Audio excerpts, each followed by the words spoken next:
G'day ladies and gents, and welcome back to Subnautica with Mags. So today we are uploading the VOD for last night's live stream for Subnautica. I'm doing things a little bit different this time. Rather than just importing the VOD directly from Twitch to YouTube, I'm recording it independently and then uploading it myself for a couple of reasons. Firstly, unfortunately due to my net connection, I am only able to stream in 720p 30, where I can record in 1080p 60. It makes for a much higher quality video to go onto YouTube. Second thing is, well, for those of you who have been watching the VODs and watching the streams, my connection, even though I'm now on the NBN, is still a little bit shaky. I've got a couple of technical issues with it at the moment. I have some people looking into it. Hopefully I'll have some resolution on that very soon. But until then, I'm getting, well, basically I'm getting speed dropouts that are causing bitrate drops in the video, which is giving you the occasional pauses, occasional graphics glitches, and so on. Which, again, we can avoid by doing this way. A little bit of extra work on my end, but in the long run I think it'll be worth it for the channel. So, anyways, today's VOD, we went to Aurora. The goal for today was to get ourselves the plans to build the prawn suit, and of course to actually get the components we required to build the prawn suit. Thankfully we had most of them, which made the construction side of things somewhat quicker, although there was a small problem finding the aluminium oxide up until the moment that we found a wonderful cave that I really need to find my way back to. Anyways, ladies and gents, hope you enjoyed the stream. For those who have seen it already, for those who haven't, remember to check me out on Twitch, and I'll catch you guys soon. Because you never know what else we're going to get up to. There we go. Alright, this gives us the spare we had, which we're going to have to put into the Seamoth at, actually probably now for the go, and one spare. We'll go get the rest of the batteries in just a moment. Over to 100. We'll throw the 27 inside. We can recharge that one at a later date. 1, 2, 3. Where is it? 27 can go in here. I'll take 6. I don't think I'll need that much, but I'll take 6. Alright, so we've got food, we've got water, we've got batteries. We have enough power to keep the Seamoth running. Now let's see if we can go get eaten by a Reaper. So yes, Dead Meat, I forgot to update the stream before I started, but at least I remembered to update the stream before I actually got the stream fully running. Yeah, it's not good, Chaser. Hope you're feeling better, man.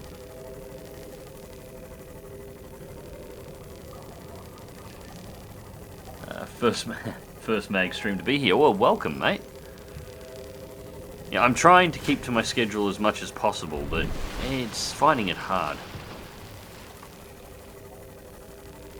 Just trying to keep up with the YouTube videos at my current rate and fit the streams in as well, and trying to get prepared for PAX, which is going to be a big weekend this weekend.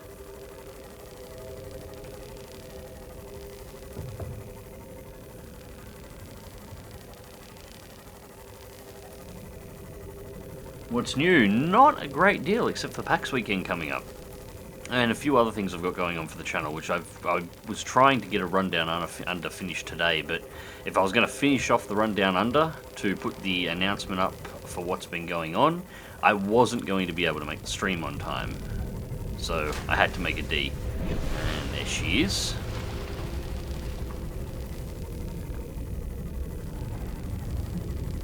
Bitey things over there, we'll stay away from them for the moment. So yes, PAX weekend. Obviously there won't be any streams on PAX weekend unless I happen to... Oh no, that's just wreckage, floating wreckage from the Aurora. Unless we happen to get access to a stream booth, which I have no guarantees on at this time.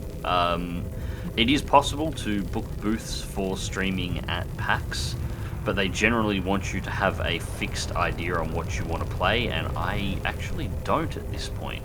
There's a lot of stuff that I want to see, but I'm not entirely sure what I want to stream just yet.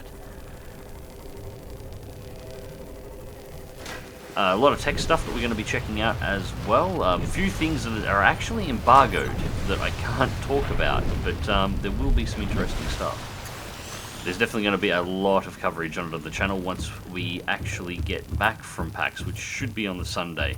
I've also got to fit in the CitizenCon stream. CitizenCon is happening this weekend as well, I believe. I don't think I got the dates wrong there, but I'm pretty sure it times up that it's supposed to be the primary or the main CitizenCon stream for Star Citizen will be... Get that up. Oi. Come here, you. Got it. Get out there. Should be on the Sunday, but that's not my time. That will be Monday my time at some god-awful hour. My plan for the moment this year, since I actually have the ability to stream, is I'm going to try and... Well, I've got to see whether or not I'm allowed to, for starters, but my thought is I'm going to restream CitizenCon here on Twitch and have my commentary over the top and just talk about everything that they're bringing up as it comes through. As well as, of course, record it off to do a more condensed summary once we actually once I've actually had some sleep. Now, the knife's not much use, so we'll put the extinguisher in there. Just get rid of that so we don't burn ourselves coming in and out of the door all the time. The rest of the place can stay burning for the moment, for all I care.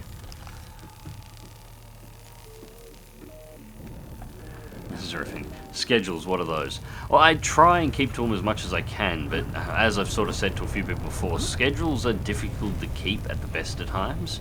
There's a lot that goes on to making a channel work and to keeping everything in order. And, well, that's for a young bloke that doesn't have a missus and doesn't have kids. I've got a wife, I've got a couple of kids, I've got family commitments, and stuff stacks up really quickly. You know, real world commitments and appointments that I actually have to go to that are not related to the channel.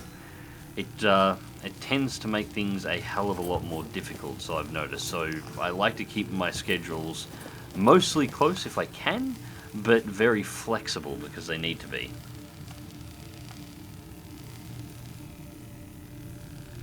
So this is a Subnautica Bomber Crew stream, said Bomber Crew. Yeah, I forgot to do a stream update. It's going to be Subnautica for the start. The plan is to have a look at Helion, because they've just had a big patch update, and then I'm either going to do some Bomber Crew or some World of Warships towards the end, because I'm still grinding out this damn Russian premium.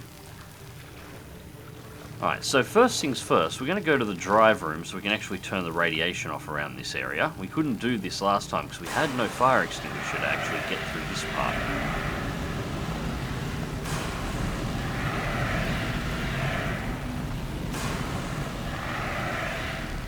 Now it should let me get out of the water in just a moment.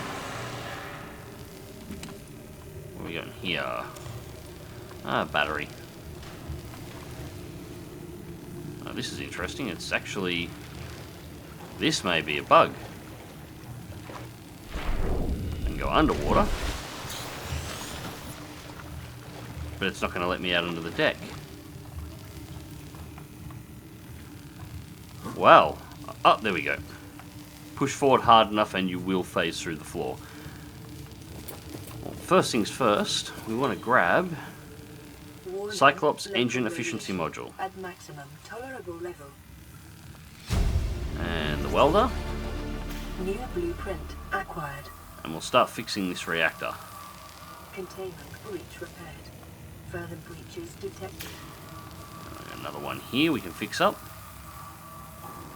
Now there's going to be more of those little red blood-sucking bitey things in the water, so I'm going to have to bring out the gravity gun and start slamming things into the walls.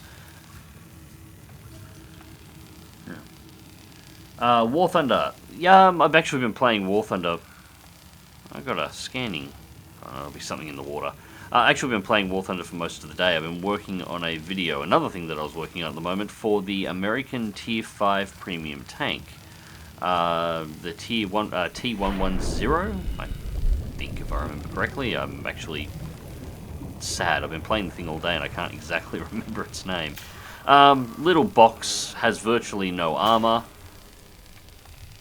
Okay, where is the... There it is.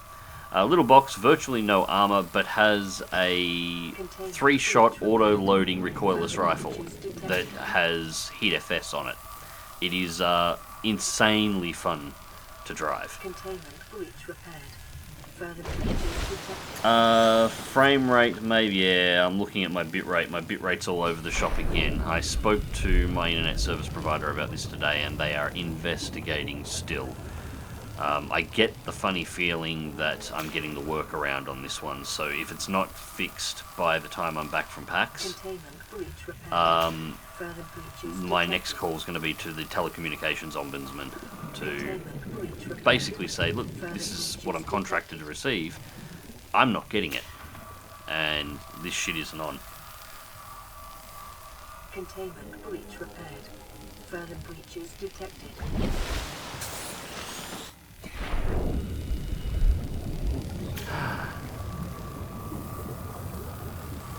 Hopefully it'll return and get smooth again in just a moment. It looks like the frame rate, or the bit rate is starting to come back up again at the moment, so hopefully it won't cause too many problems for too long. Unfortunately, this is just the shit that I gotta deal with at the moment.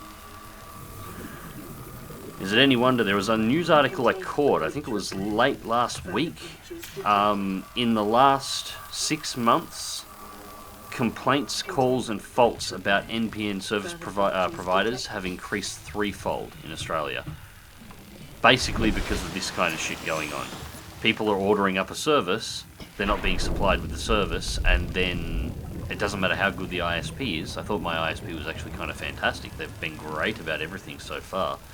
And, yeah, then they just try and blow you off over the whole thing rather than actually fixing the issue, so.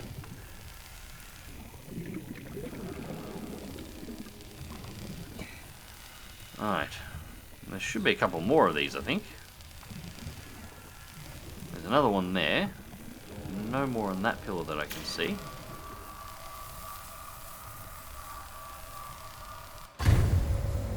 There we go. So that shuts down the radiation in the area, so in the space of... Radiation levels decreasing. Yeah, I think it's 2 days. Actually, rather than fight this, we'll go over here. There's a ladder that we can use. I think it's about 2 in-game days. The radiation level drops and you no longer need the radiation suit to operate in these areas. So you can take the rebreather along and actually explore a little more.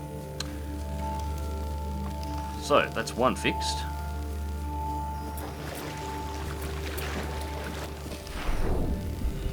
Now, let's go get ourselves a prawn suit.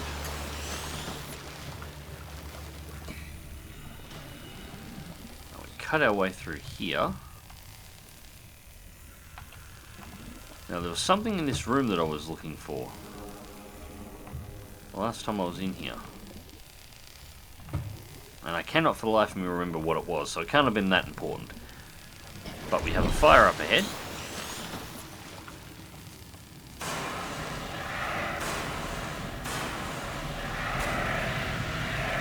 Get rid of this.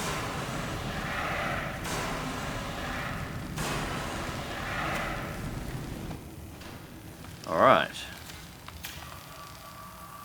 And repair tool up, we'll fix the door, and then we can actually go through. Awesome. Now we're in the room with the prawn suit, so we can actually get the parts for it here. Yeah, pretty much, yeah. Investigating, doing nothing. What it sounded like they were going to do on the phone today is they were actually going to, rather than look into the problem themselves, pass the problem back to Mk.II, the company that handles all the NBN installations. And if they say, oh no, it's fine, well, they're going to probably try and close the case, in which case I'm going to have to contact the telecommunication ombudsman and reopen the case and have them come through and break a foot off in somebody's ass. And nothing in that one.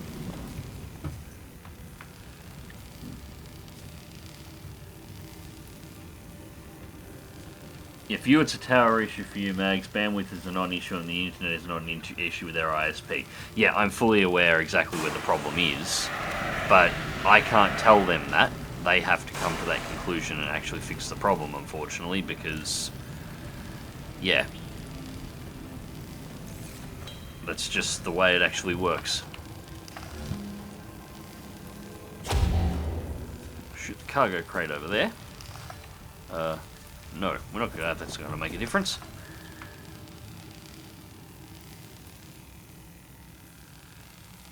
my internet service provider's customer service didn't know what a denial of service attack was. Yeah. Now, don't forget the upgrade modules. It's not just the one now. Really? That is news to me. I didn't realize there was more than one in here.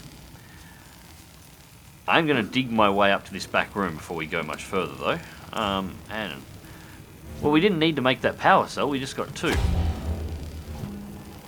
Get these crates out of the way.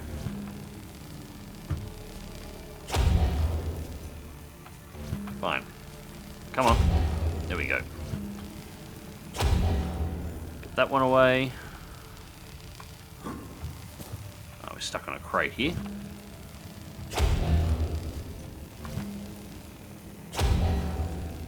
And this one.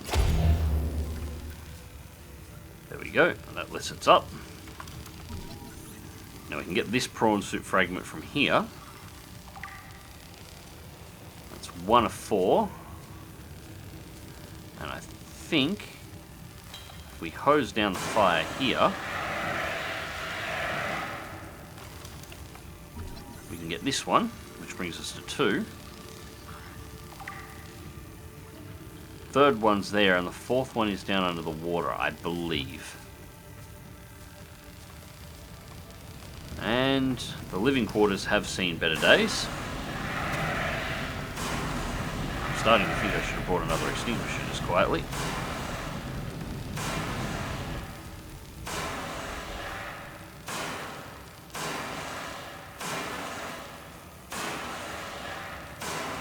Come on, go down.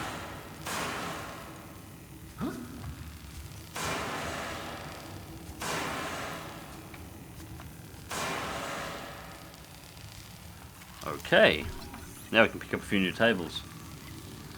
At least we don't have AT&T. I have... yeah, alright, I'll have a drink. I've heard horror stories about AT&T, actually. Yeah, I'm very glad they are not an issue. A single wall shelf. So this is the part of the Aurora where you get most of the little niceties that you can have mounted around the inside of your... Interesting, it won't let me scan that. And another extinguisher, beautiful. Some of the little niceties you can have inside of your bases once you build them and expand them out to make them more homely. They don't really serve a purpose so much. Well, some of them have something. The vending machines will occasionally give out food. You can put rotted items in the garbage bin and it'll just disappear. So they have some use, but it's pretty limited. Alright, so that's this side. What have we got in here besides a lot of nutrient blocks and water?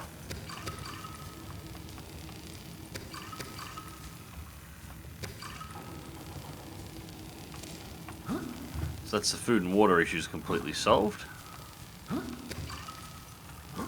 And a bit of a supply to take back to base. Alright, that's everything that's in that one. These rooms are inaccessible.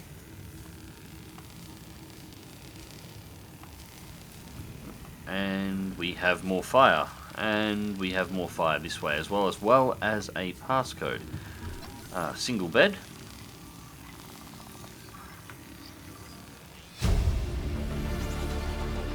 New blueprint acquired. And another prawn suit poster. Inventory full. Nutrient block takes us to 100.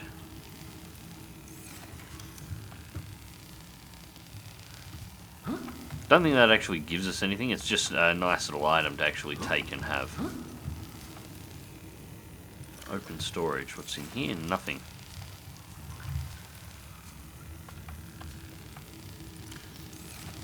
Nothing. Actually, the last time I recall, that's all this was. You couldn't actually open these up.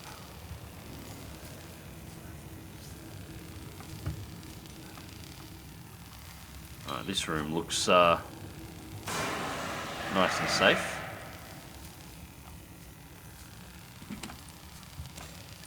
first aid kit, and locked door there and another passcode on that one.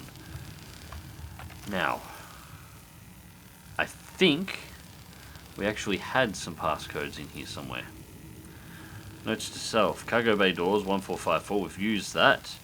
Code is 1869.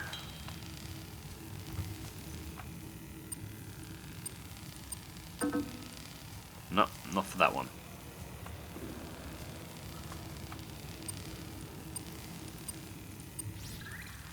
That one is though. Okay, so we have another carry-all, which we're full. We can get a... If we get past here, there's a med kit. Wall shelving. That's not the one I wanted. This one. Wall shelving.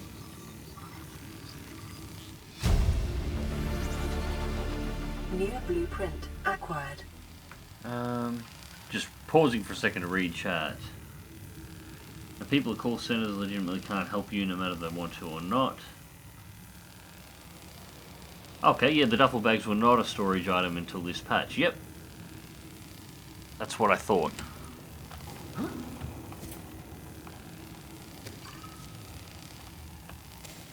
We'll take a cap. Basic double bed. And we have another PDA here, which hopefully will have the passcode to... New blueprint acquired. The other. Integrating new PDA data. Could be threatened. And I'm not seeing a code in here. Just public documents.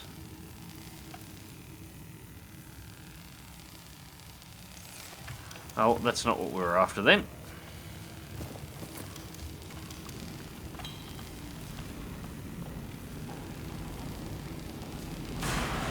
Yeah, unfortunately, that's what most of the call centers do. They just sit. They've got a script. They've got to go to it.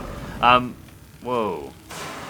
My ISP is a bit better than that. You can get onto a tech fairly easily, but it's whether or not they are actually capable of doing anything. It's entirely another question. And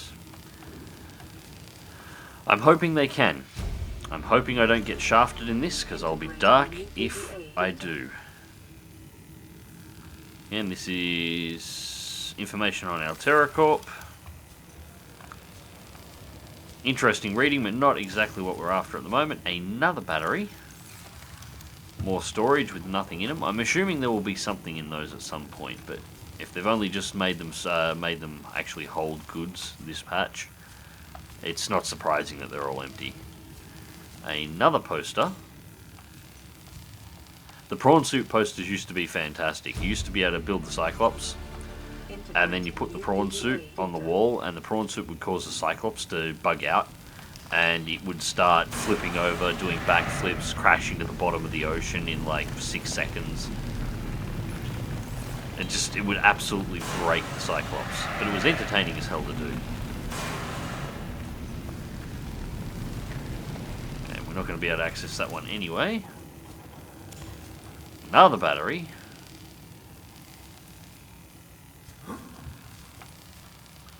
Natural Selection 2 poster. Nothing in that one. Everything is full. And I'm probably going to drop some of these batteries. I don't need them all. Posters are only taking up 1 slot each, and I'd rather take the Natural Selection 2 poster. We'll grab 2 more of the batteries and we'll leave it at that. Or should we? Yeah, no, we'll drop a battery. We'll take the first aid kit just in case.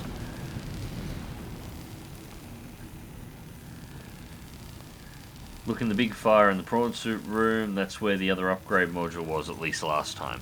I'll do that. Have a quick look. That's less of a hint and more of you just straight up telling me where stuff is. But it's fine, I don't mind. I've been in here enough times. I'm going to miss things if they've made changes, because I'm just so used to this place being laid out in a certain way.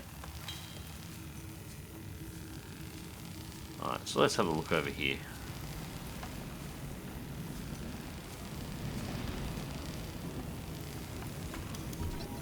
We can get the fragment regardless.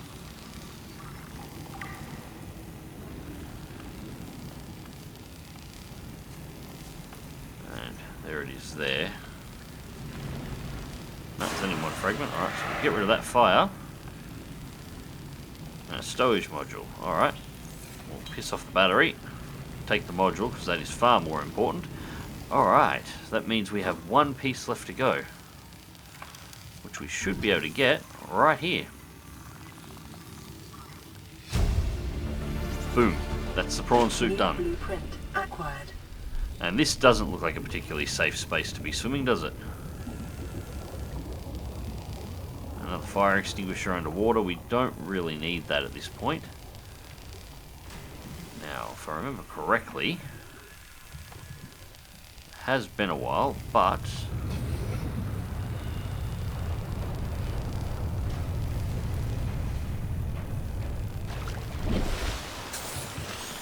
there's some air.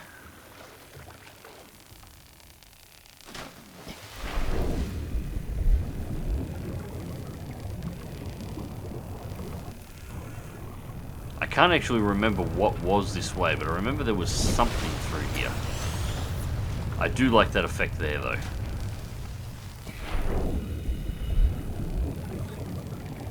Shaft into the... Signal location uploaded to PDA. Integrating new PDA data. That's interesting. We got a signal location.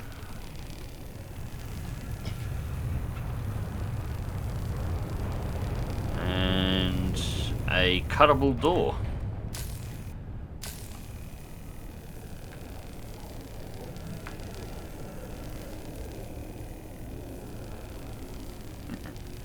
Yeah, no, it's not a major spoiler at this point. Very little in Subnautica for me is a spoiler at this point. I've been playing it for that long.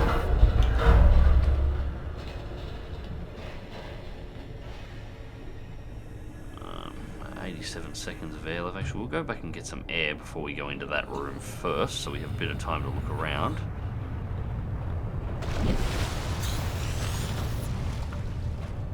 Alright, back in. I'd put the rebreather on, but there's no point at this point. Oh, we can't anyway. The radiation is still an issue.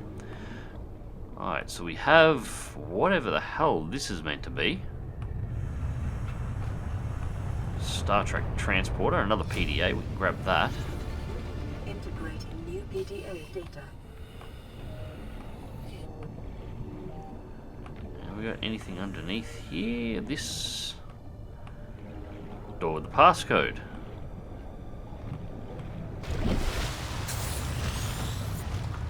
Right, what have we got up here first? A room full of fire.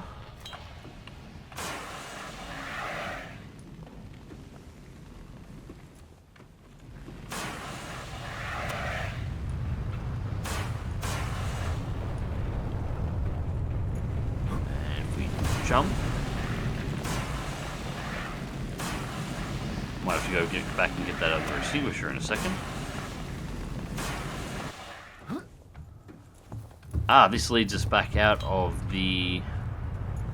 leads us back outside. So shortcut to the exit. Awesome. Alright, so... if we just sit here for a second. What was that other passcode we had?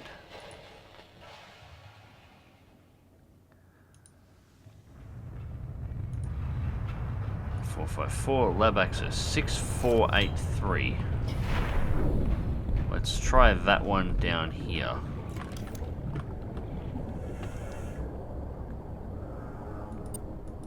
6, 4, 8, and 3. Yep, that was the code. Beautiful.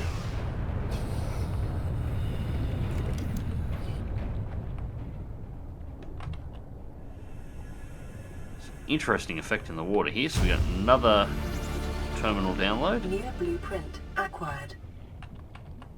Data bank corruption was detected on your PDA. Your technology blueprints have been updated. Okay. Electron microscope. Okay, we know where they are. We can't take them. And this leads us back into the room we were at before. Alright, so if we go back through here, and we can swim up, and then we can just exit out this way. So this is a nice round trip and gets us out the door nice and safe. And it's easy enough to come back and get that lab gear when we've actually built a base, just for the decoration value, because it looks good.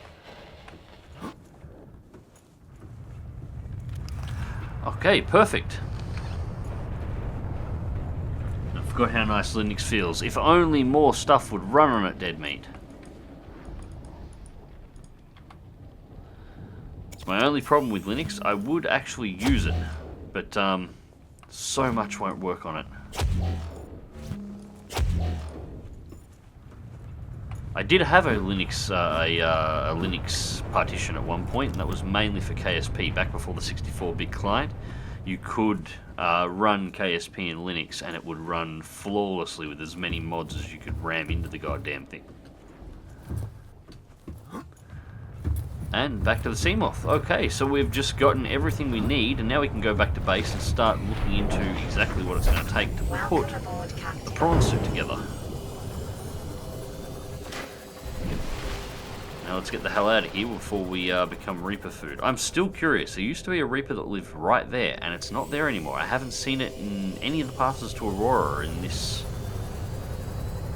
run. There was also one that used to live out there, but I haven't seen him either.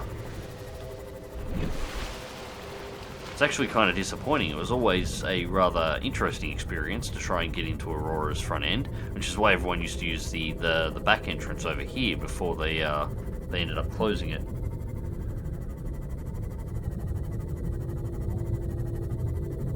Lube, lots of lube.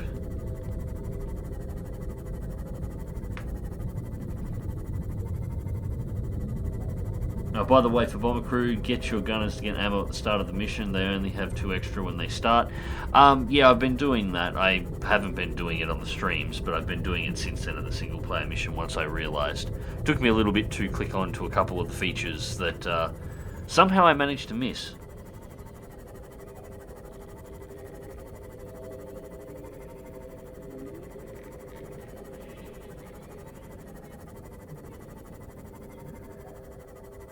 Oh, I do run on coffee. I've got a coffee running right now. Come on, Tal, you know me. Expect me to be sitting here without having a coffee next to me? I'm actually hoping in all the general merch gear that the guys at PAX have, that at least one of them is going to be a extremely large thermos, because that would be ideal and save me from having to buy one. Cold Waters, you're going to try and play the USSR subs. I'm contemplating actually reinstalling that mod. The problem with the extra subs mod is it's not compatible with the Ultra Realism mod. So I've got to choose between the two. But since I'm playing primarily the 1964 campaign anyway, that is nasty enough with it is. The Ultra Realism mod almost breaks that the 1968 campaign. It effectively gives the 1968 Soviet subs the kind of sensors you see on the Los Angeles class in 1984. They makes them near impossible to defeat. So I've had that one installed. I uninstalled that particular mod. I am probably going to install the Soviet subs mod on anyway, since I can't have it. And due to the way the client works, it's not like Kerbal Space Program, where generally what I do in any game that I mod heavily is I make a second copy of it on my computer and I mod the copy and play the copy, so the original just sits there as a blank, but Cold Waters won't let you do that. So yeah, I'm thinking about reinstalling the extra subs mod, and when I'm doing the 1984 campaign, also simultaneously play a version of the 1984 campaign as one of the Soviet subs. Also, did I get some warships done today? No, I wound up being out most of the day. I'm going to try and get some warships done tonight once we have done a little work here on Subnautica. I'm going to try and do a little bit of Helion just to have a quick look at the changes and see what's there. I actually haven't had a chance to go through the full patch notes yet. And then we're going to do some warships, because I have a load of ribbons still to get. I'll drop it down to 2, and I want to take all the modules off at the moment and store all of the posters, because I don't want to lose those. Shell sack, blue cap, Sure, I can just right click. What am I doing? We need water. Yeah, because we're running really short on water at the moment. I should really be drinking. Food, and we'll store a bunch of this so I don't have to carry so much with me, and store the, well, we no more space to store anything in there. Nutrient blocks, 2 of those, and that brings us down to a controllable amount. Alright, now, fabricator. No, not fabricator. PDA. We now have the plans for the prawn suit. So, what does it need? 2 aluminium oxide. I know where to get those, that's not a problem. 2 plasteel ingots. Okay. 2 aerogel, lubricant, and 2 lead. Some of this I have. There's 1 lead. Lead isn't hard to find, so I'm not going to say, yeah, plenty of lead, that's not a problem. Gel sack.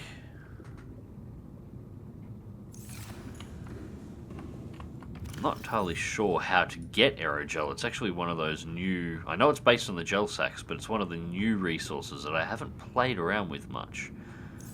Not sure if... Oh, hang on, there it is. Aerogel. 1 gel sack, 1 aluminium oxide crystal. Okay, so I need 4 aluminium oxide.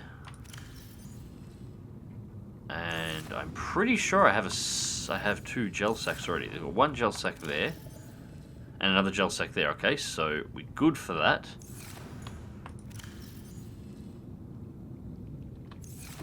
Now, did I have aluminium oxide already? No, that's okay. So I need 4 aluminium oxide, and I need the plasteel. Which is, make titanium ingot. And 2 lithium and a titanium ingot for a plasteel ingot. Do I have lithium? That is a question. Salt. Lithium. 1, 2, 3, 4. And I do believe I only need 2. Oh, hang on, 2. And I need 2 lithium to make the plasteel. Okay, so I only need the 4 aluminium oxide, and I've got everything that I need to actually make the prawn suit. Beautiful. What can the Halloween campaign be about? Don't think it will be the Halloween campaign. What's this? Sorry, catching back up here. And thank you, Dangerbox, for the subscription. Now, Cold is wise, going to play some USS subs. Halloween campaign. There's 2 parts to the Halloween section. I'm actually doing a video on the current Halloween event now, which is, we played last night. It's the same one as last year, and there is a new one that's coming out on Halloween. Actually, out of curiosity, what day is Halloween? For anybody that's in chat, because I'm hoping it's not going to fall on any of the PAX days, because I'm not going to be able to do my normal Halloween coverage of all the events. Although, having a look at War Thunder's recent events, I'm not entirely sure that's going to be a major issue. They were pretty soft last year. If it's not, I'm hoping it won't be just the P.R.A.W.N racing again. They can't do that again. Tuesday, 31st. Okay, that's fine. That's fine. Yeah, I will be able to do the coverage. So, fingers crossed it won't be the P.R.A.W.N racing, and I'll do that. I've already got... Well, I'm going to do one early for all the warships, because, well, it's the same event as last year, but it's had a few changes, so it's awesome. It was fun playing it. Still got to get 5 stars on it, though, guys. We've got to give that another crack. I hate to say it, Mac, but you are probably right. It's 2 years in a row and they don't seem to be interested in doing those cool events anymore. Which is a shame. You know, I'd even take a variation on something else. I'd take the mechs. You remember the mechs? I'd take the mechs with a giant pumpkin where the KV-2's turret used to be. That would be cool. I could deal with that.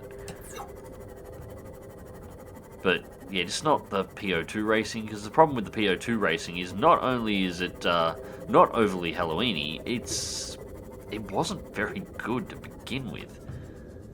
It's one of the least interesting events that they ever did. Alright, some uranite there, but we don't need that yet, and I know where I can get plenty of that, so that's not a problem.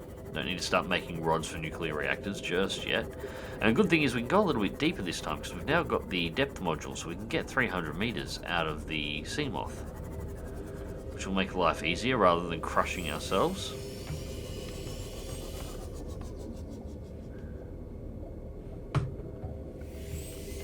Although apparently there has been an addition down here somewhere, and I haven't encountered it yet. Apparently the Ghost Leviathan will occasionally show up in this area. So I keep an eye out for that one, because that thing's going to be pissed off, and I am only in a Seamoth.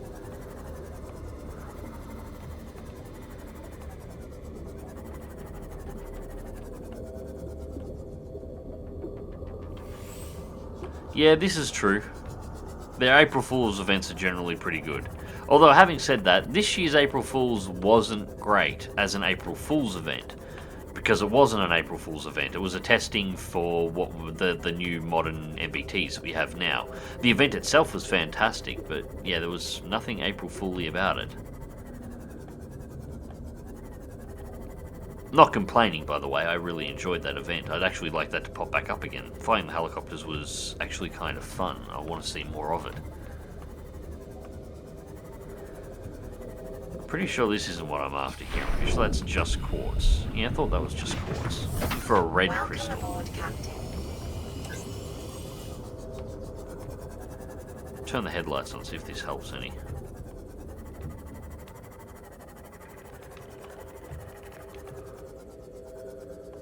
Hello there.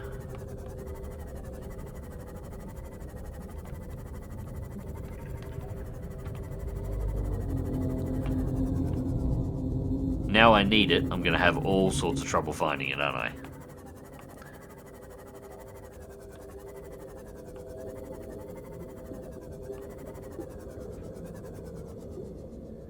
I want to see a transport plane dogfight. Oh, you and me both. I want to see more transport planes in games in general. I really do. I like... I grew up on stories. My old man, when he was in the Air Force, he was a black hand. Worked mechanics, fixed aircraft. Just what he did. And worked on warbirds, and I've told everyone about that before. But, his primary job was just, in the Air Force, outside of, like the main thing he did while he was there. He was actually a top-level fitter for the C-130s, the Hercs. And he used to speak to the pilots all the time, and he was pretty good at what he did. So he got brought in on all the, some really interesting...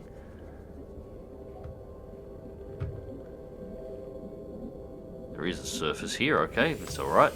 We've come back into the kelp forest somehow. Got to play around with a lot of the Hercs that have been modified to do for special roles. And one of his stories that he told me was he actually went out as the flight engineer on this particular flight. He wasn't really meant to, but he did all the work on the aircraft, and usually the best way to guarantee that the work on the aircraft is done well is put the guy who did the work in the plane when they do their test flight. And what they were practicing for was actually SAS troop deployments. They were flying out into the outback as part of an exercise known as Kangaroo Ops. And it was sort of the practices they were doing before Kangaroo Ops actually started up, before the event itself actually begun. And the idea was to take a standard C-130, take all the lights and external lighting off of it, blank it all out so it couldn't accidentally be activated. Because if it got seen, it was dead. They'd paint the whole thing black. They'd black out all but the pilot's primary windows. So if you've ever seen the front of a C-130 Herc, there is a lot of glass in the nose of those things. Well, they paint all the glass black. All of it except two windows, so the pilot can see out the front if he needs to. And even those would have a plastic film put over the top that the pilot could leave there or remove to kill the lights. And the flying was basically instrument only for most of it. Now what they would do is they would fly the Herc in at about 100 feet. What we got here?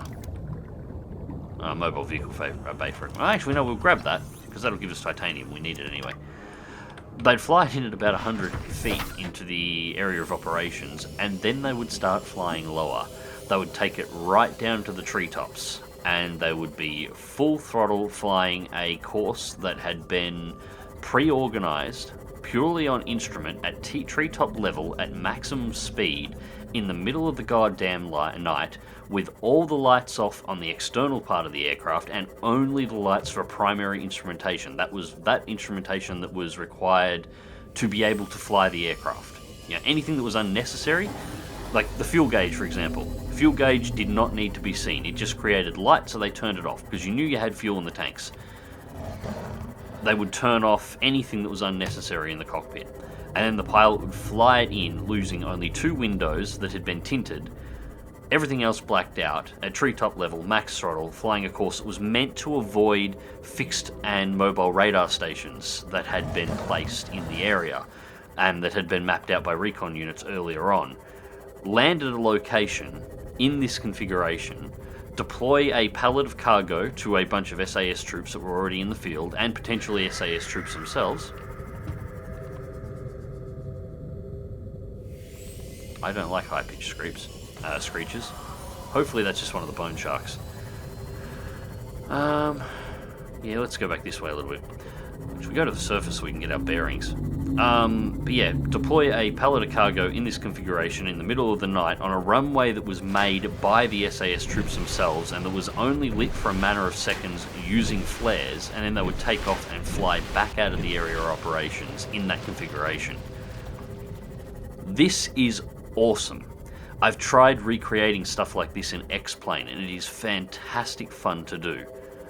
But no game ever actually tries it, or no combat simulation actually tries it. The crazy shit the combat pilots have to do in order to be able to get supplies into an area that is designed or has defenses that are designed to take down fighters. It's just, yeah, it's one of my, there we go, aluminium oxide, this is what we're after. And a teleporter, you piss off, you bastard. Yeah, it's one of my big disappointments with all flight sims. I would love to see this kind of flying taken in. I'd love to do it in DCS. I'm all for DCS putting in a Globemaster or a C-130 and a campaign that involves you having to avoid the fighters that everybody, knows and loves DCS for. Getting in and out of an operations zone that, under normal flight rules, would lead to the destruction of the Herc. Trying to deliver cargo behind enemy lines, or drop troops off, or supplies, or anything. Just the risk of trying to fly a machine that is not designed for a combat environment into a combat environment, in avoiding the defense systems that are designed to destroy things that are built for a combat environment, just really gets me.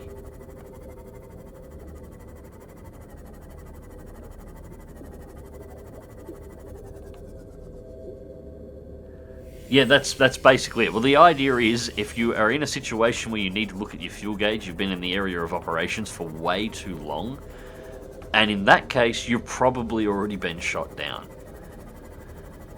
Anyway, the flight the old man went on, they did the full simulation. They went through, they were flying at treetop level, instruments only. He was crapping himself the whole way through, which is saying something, because my old man's never been afraid of flying. It's part of the reason why he joined the Air Force, and this flight was scaring the absolute shit out of him, because you could just see from where he was in the flight engineer's seat through the film for the pilot's window, the one window that wasn't blanked out, and you could see the wisps of the trees in the moonlight outside. Came in for landing, and he got an angle out the front of it, and all it was a dirt strip that the forces on the ground had cleared, and they literally lit flares and light on their belly on the sides of this runway to light it. As soon as the plane was down, the old man looked out the back door, because obviously the loadmaster had the rear hatch lowering before the aircraft even stopped, to start getting the cargo out as fast as possible. You piss off. He already had the cargo hatch down at the back, and he was looking out the back of it, and as they were sitting there, the obviously SAS that were on the ground with their flares in hand were actually burying their flares, so the runway was disappearing behind the aircraft while they were still slowing down after landing. And when they took off, they didn't have anything but 2 sets of flares that told them the last area where the clearing was, and as soon as they cleared that area and had wheels up, flares went into the ground, disappeared, the entire runway vanished. following it from the air, if somebody was trying to watch the whole thing, they were down for less than 2 minutes between the point of the wheels touching the ground to the point of the wheels leaving the ground again. The engines didn't even get wound down. They left the engines at full RPM, just wound the prop pitch back to 0, so it just sat there at full spin and then just powered the pitch back on to leave. And yeah, the entire thing from touchdown to takeoff, under 2 minutes, and the cargo was basically moving out of the back of the aircraft before it stopped. Whoa, that's a little deep there. Yeah, we're starting to see rays, so we're getting a bit deep. And do that in an airliner. They're not really built for those kind of runways. I'd give it a crack on X-Plane. I fully expect the airliner would not respond quite the way that you would like.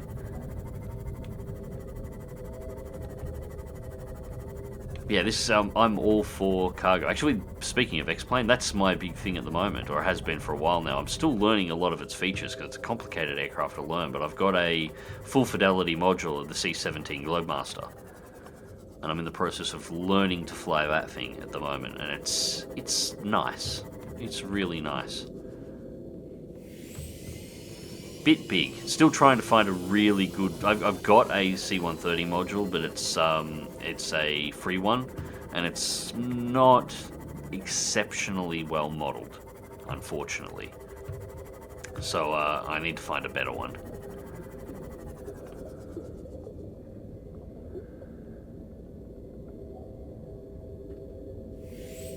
Just landed MD-80 on improvised strip. Nothing can go wrong, right?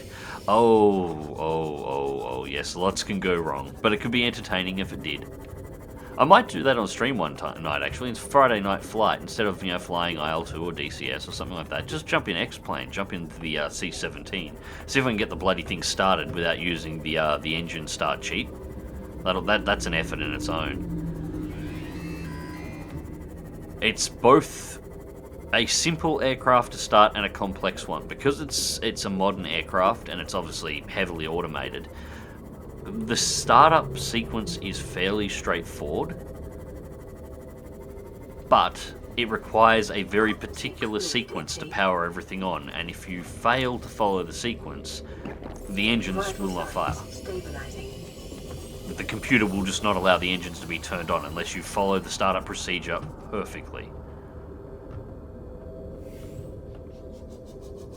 We're getting lots of these chunks of sandstone, but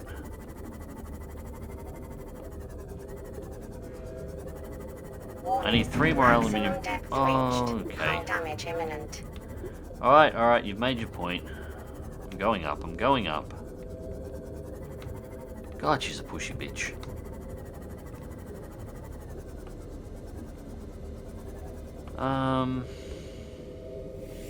Another teleporter there. I wonder if the teleporters hang around the aluminium oxide, because there was one at the last one as well. Just a normal rock there.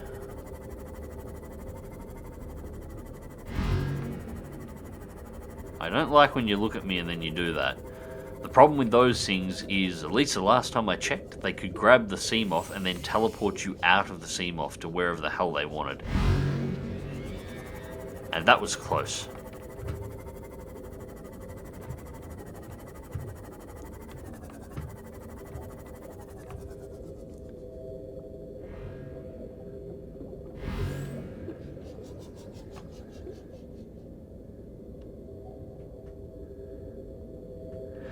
I use a HoTaS setup. I would like a proper Cessna, a proper yoke controller, just for realism in flying some of my others. Like, I've got a full fidelity module of the B-17 as well. I'm not happy with its fidelity, but it wasn't an overly expensive one, so I'm not overly concerned. But again, that's an aircraft flown with a yoke, so I would like one.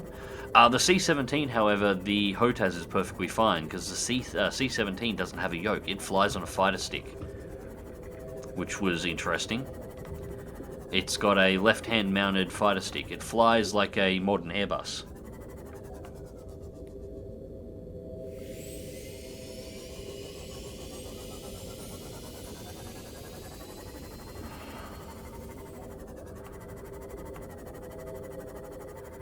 I wish there was some kind of scanner you could get in this game that would track stuff to a region, because we are not finding what I'm looking for here. Which is really funny, because we were finding plenty of aluminium oxide the other day. I saw loads of it, and it was all around this region, and this time, nothing.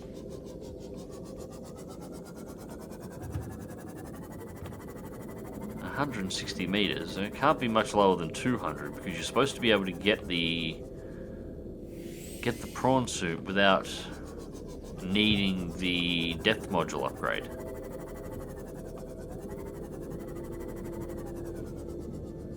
If we can't find it here, I'll go up to the cliffs on the south side of the mushroom forest and see what we can find there.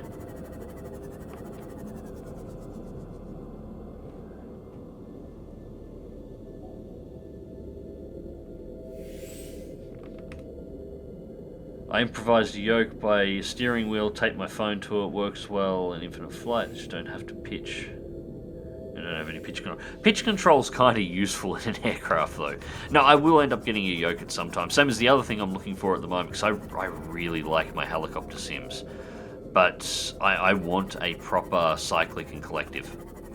The problem is they're so bloody expensive. I was looking at one the other day.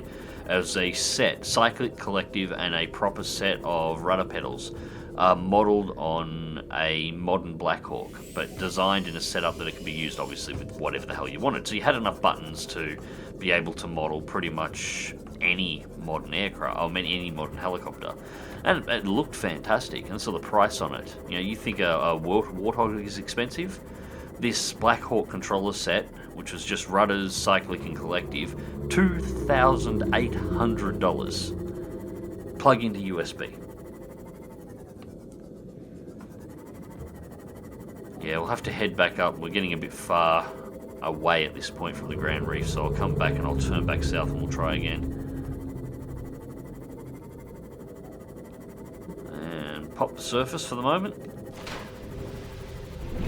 Actually getting close to the island. There it is. Yeah, island's just there. Yeah, that's exactly why I don't have a Skylake and collective set. I would love one, and I would fly so much more in the way of helos. Actually, part of the reason why I upgraded to X-Plane 11 from X-Plane 10, because I had a bunch of mods for X-Plane 10 already set up. Improved graphics and texture packs and all kinds of good stuff there, and a lot of them don't transfer to 11. Some of them were paid as well. And the reason why I transferred to 11 is one of the things that 11 did besides overhauling the graphics, which is nice. It's a really good looking game, even stock. The upgrades now are more about meshes than they are textures. The textures are beautiful, but just making the meshes more accurate to the regions you're in, or making the airports look more lively. But one of the main things they did is they overhauled how they did the flight modeling for helicopters. At this point, I actually posted a thing on my Discord not that long ago. It was an interview with a bunch of professional helicopter pilots, both military and civilian, and they went through, you know, have you flown any simulators, you know, civilian and, you know, the more limited stuff, professional level simulators, and which ones were more, what do we have here? Which ones were more accurate and realistic, and all of them came back when it came to helicopter flight. I know what that is. I wonder, and we got aluminium oxide everywhere here. Oh, beautiful, this is the place to go. One.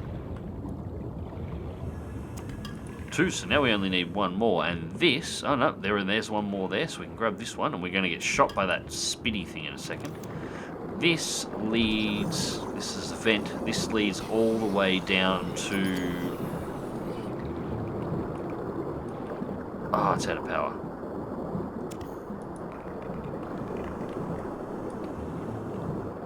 Now, was that an empty? Yeah, I put an empty in it, oops. Go. That leads down to the facility that you've got to go to near the end. I've never seen one of those vents before. I knew they existed, but I hadn't actually seen one. And magnetite. Whoa. Lithium. Oh, we just hit the mother lode here. Creature egg, magnetite. Oh, I'm grabbing everything we can before we have to get the hell out of here.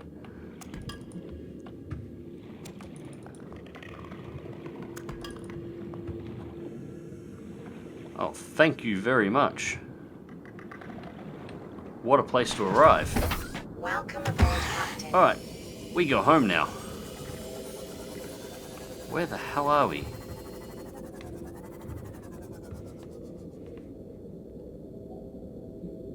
Alright, we're almost 1,000 meters off the life pod. And it'll be... yeah, we'll be directly southwest.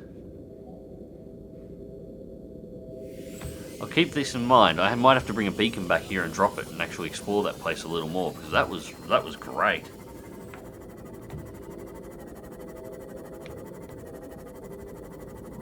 The loot things? No, they're 3D objects. They are 3D objects. And they look flat because of the lighting inside the cave. In those caves, there's no surface lighting, and the only ambient lighting in the area is coming from my submarine and some of the more luminous plant life in there. So, yes, they are 3D.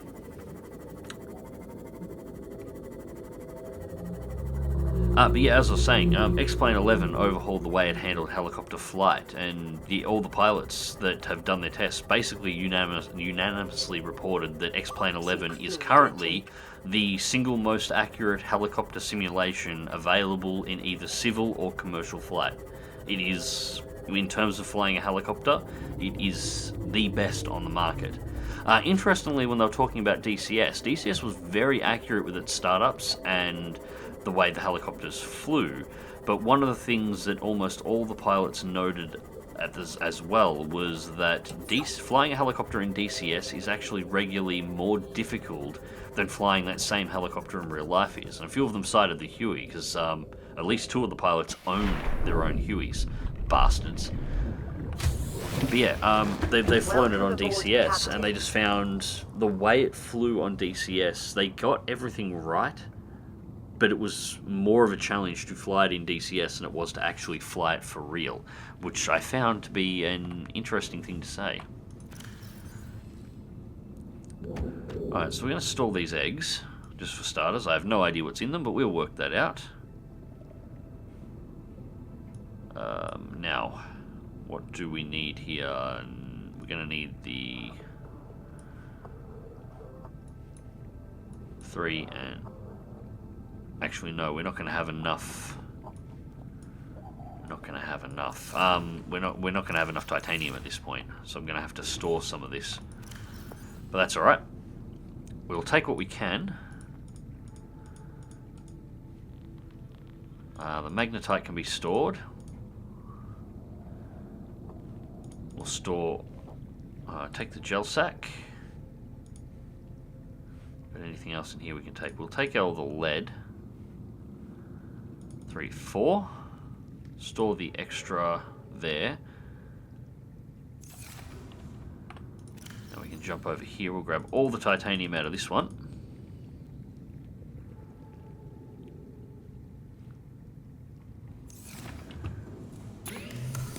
We've got enough to make a titanium ingot. Yes, we can make 1 titanium ingot.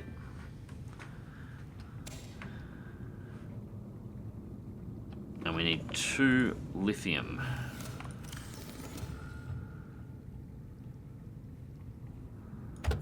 There's the other lithium. So that's our first plasteel ingot. While we're here, Calorie intake recommended. 1 aerogel.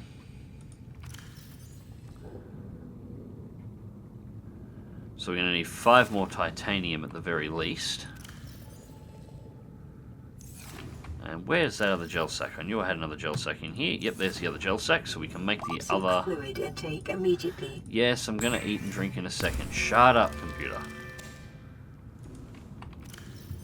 Alright. Prawn suit. We have our oxide crystals. We have our aerogel. We have the lead. We just need lubricant, and we need 1 more plasteel ingot. So now we can start storing some stuff. Apparently we only needed 2 lead. Vital signs stabilizing. And Vital down signs some water. stabilizing. Good. Now you can shut up and leave me alone.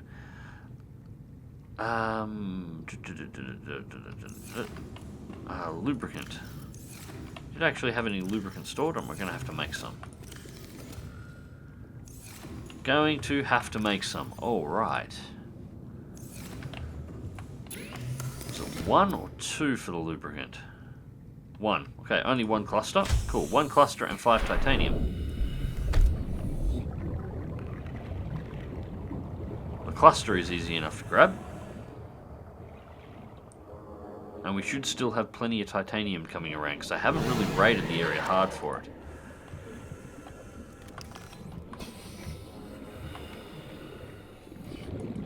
Oh, it's not going to let me grab your dumbass. Can I get something to shoot at you?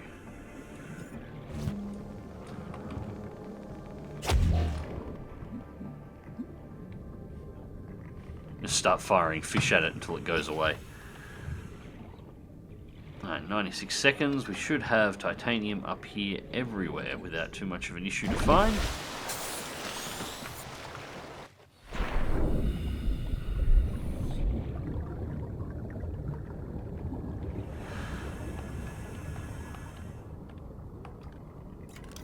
Well, we can get 2 titanium out of the sea glide fragment.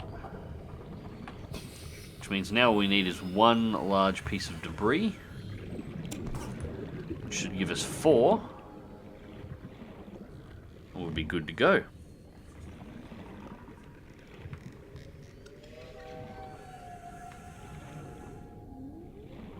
Also, thank you to everybody who has recently followed me here. I actually logged on starting the stream and realized I had over 700 people following, so thank you to everybody.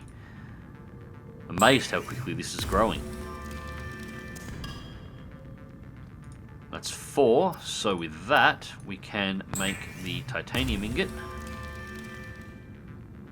And we already have the lithium in... No, we don't. We've got to grab the lithium. Actually, while we're here. Basic materials, we'll make the lubricant as well. Now, where did I put the lithium? 1 and 2, I believe.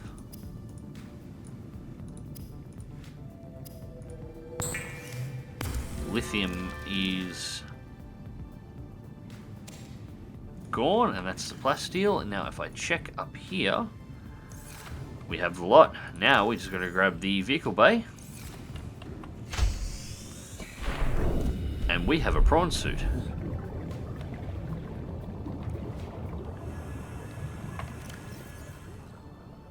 Alright, put that on 3 will do.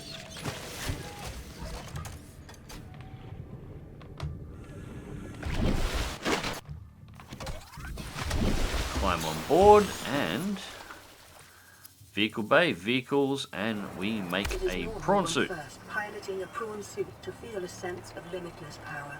Prawn operators receive weeks of training to counteract this phenomenon. You will have to make do with self-discipline. Oh, I'm sorry, but my self-discipline is not very good. Now all I need is the... Where's the grab for it? That's what I'm after. Cool. Now all I need is the cable arm, and we're in for a fun time. Captain. Okay.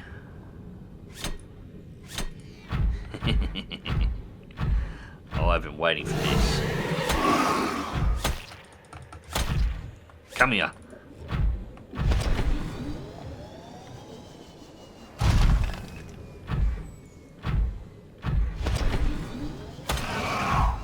Bare knuckle boxing champion. Gotcha.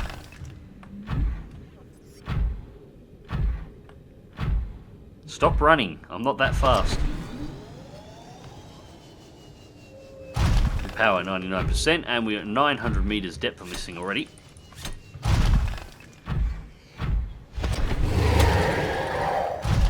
Got another one in him. My metal salvage. I love this thing. The best part is when you get the tow cables, because you can attach it to one arm, fire a tow cable into a Reaper Leviathan, and then ride the Reaper Leviathan around and punch the crap out of it while you're at it.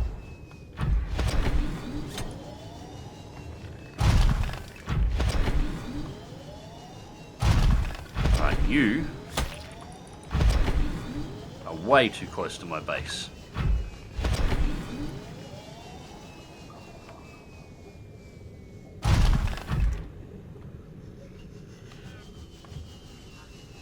Come here.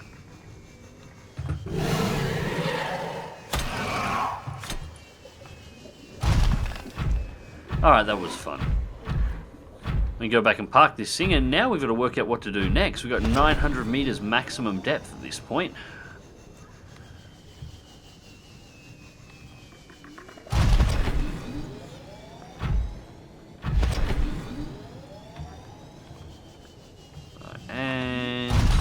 Touchdown. Right, so the first thing we can actually do, because honestly at this point the CMOF is rather redundant. Take the depth module out of it. And this one has storage as standard, but we don't need the storage. Put the depth module in 1050 meters. Much better. Well, there we have it. A little bit of dicking around, but we finally have our prawn suit. Now it's just a matter of working out where to go next and having a look at these other modules. What have we got? This increases the storage by 4 by 4, which will be useful. Why have I got a purple tablet on me? I didn't mean to grab that. Is it just me, or are we burning through water and food faster than I was expecting? It's just... That's better. Grab one of those nutrient blocks as well, and that should solve the problem. There we go, 122. We are awesome. Well, at this point, we need to have a bit of a think about exactly where we're going to go and what we're going to do next, because with 1,000 meters depth, we can go pretty much, well, anywhere that isn't the deepest parts of the map at this point. And we don't really want to go down there yet anyway. I think, actually, wonder what... Equipment. Tools. There's nothing there for this. What we need, I think, is to build a new base so we can actually build the modification station for these. Prawn suit propulsion cannon. It's not exactly what I'm after, but we can do the moon pool. Where is the plan set? Where's the parts for the prawn suit? They're not on our blueprints list. Alright, so I need to find a way to make that cable. One problem that the prawn suit does have, as much as it can go incredibly deep, is that, well, as you saw, when you're moving around in the prawn suit, you have a series of thrusters on it that can fire. This allows you to ascend. But if you look at the bottom right-hand corner, you can see a little purple bar. That's the amount of thrust you actually have. Now, it does regen really quickly, so if you're careful, you can get up some pretty steep slopes up here while you're on the surface. But when you get to some of the deeper holes with near vertical walls, it won't recharge fast enough for you to be able to get out of them easily. What the grapple claw is designed for is you punch a hole in the wall with it, and you hang off the wall in these long jumps, and it gives you time to let the thrusters recharge before you fire again. It's pretty much required if you want to get to some of the really deep points in the ocean. Well, at this point, I'm pretty happy with how far we've come with Subnautica this time, and it is now 11:30, so I've been at this for a couple of hours. So we're going to jump out here and save. I'm going to somehow I managed to just get inside my base. Okay, this is Welcome aboard, Captain. Alright, that was just weird. That was really strange. Anyways, we've come as far as we can go here. I'm going to have to start having a think about where we're going to build the next base, because we're going to need the moon pool to start constructing a few things in order to be able to make the parts I need to upgrade the prawn suit. So we're going to save here. I'm going to go get a coffee, and then we are probably going to change over to Helium. So anyways, won't be any more than 5 to 10 minutes for the break, guys, and we will be back.